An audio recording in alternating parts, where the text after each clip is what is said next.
佢需要時間、耐心同繼續練習。今日喺呢度，每一位同學都已經證明咗一件事：只要願意堅持，就一定有收穫。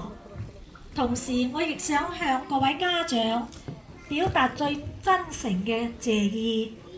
我知道每個星期六送小朋友嚟上堂，陪伴你做功課，鼓勵佢哋唔好放棄，並唔係一件容易個事。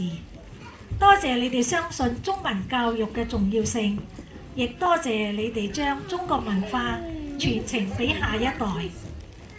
我都要多謝我哋所有義工、老師，正因為你哋嘅耐心、熱誠同奉獻，小朋友喺呢度建立咗自信，學會咗尊重，亦感受到學習嘅中文嘅樂趣。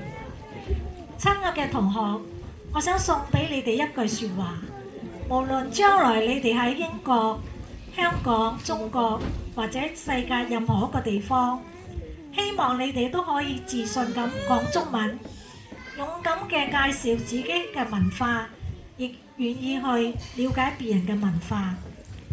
真正識兩種語言嘅人，唔單止係多一項技能，而係多咗一種睇世界嘅方法。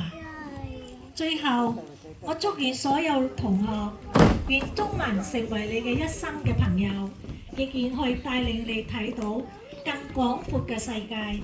多謝大家，Thank you very much。